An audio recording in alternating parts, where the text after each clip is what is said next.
Hello, today I'm going to show you how to build a warm and cozy log cabin. And by log cabin, I mean only the log cabin. Because doing the terrain around it is simply too hard to explain on a tutorial like this. But if you do wish to get the whole schematic or the world download, I do have a Patreon where you can support me as well. Anyways, let's hop on into the tutorial. Here are the resources. Keep in mind that they may vary in quantity, so you'll need more or less sometimes. Here are the dimensions. Make sure to come back if you feel lost during the building in the early stage. Okay, so this part is tricky, so listen closely. The support is 2 blocks high with a beam in between them. And then on 3 high, you build a platform. If I were you, I would start 1 below the supported beam right there. In between the beams, there is 4, 9 and 9 blocks distance.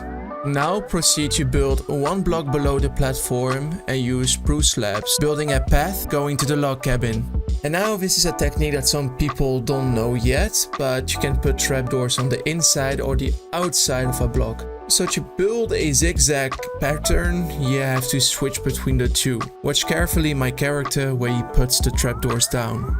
Now we are going to try and recreate how log cabins are built, which means logs stacked on each other. By using some spruce stairs, we can create a bit of depth. We are also going to put some spruce trapdoors to cover up the roof later. Since this build is somewhat symmetrical, you can do the same at the other side.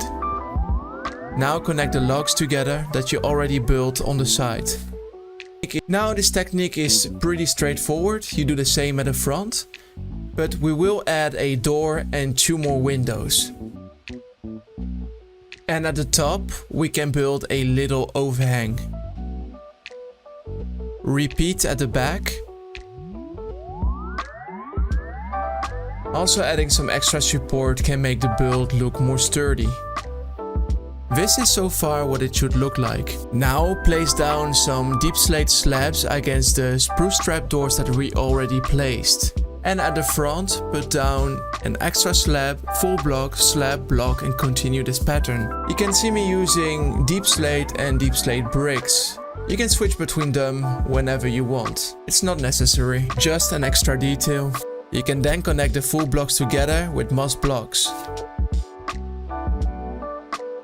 I thought adding 2 chimneys would make it look more spectacular, so I made a big one and a smaller one. You can then repeat the same thing at the other side.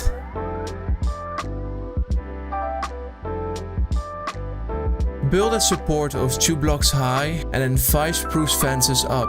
You can see that we already marked where they should be. Then you can use some deep slate slabs and just build your way up. And mossy cobblestone slabs since the moss block doesn't have slabs. Decorate the windows with some fences, fence gates, campfires, barrels and lanterns. Now to make it look like there's ice spikes dripping down, you can use some white stained glass and smooth quartz stairs put upside down. For the full blocks I use snow blocks and for the slabs quartz as well. I'm going to do it row by row, so watch carefully. We can also add an extra part to make the big roof less boring. And if it's too hard to follow where exactly I put the things, don't worry, as long as you keep some sort of a line where the snow would drip down. So don't make it too chaotic, but rather make patches together. On the other side we're gonna make some simple window designs again by using some spruce signs, oak trapdoors, spruce trapdoors, upside down spruce stairs and campfires at the top. And of course make a little cross in the middle using some dark oak fences and dark oak fence gates. And once again we're gonna further detail the roof. We can add more flower pots and storage at the front. And on the inside we're gonna build the windows. Do the same design on the other side as well. You can build a second story until the middle section of the build. I'll now finish off the front, again with some white stained glass. And cover up the roof by using some dark oak stairs. There you go, here's your log cabin. If you build it in a snow biome, it will look pretty good. Anyways, thank you for watching, make sure to drop a follow if it helped you, and hopefully I can see you the next time. Goodbye.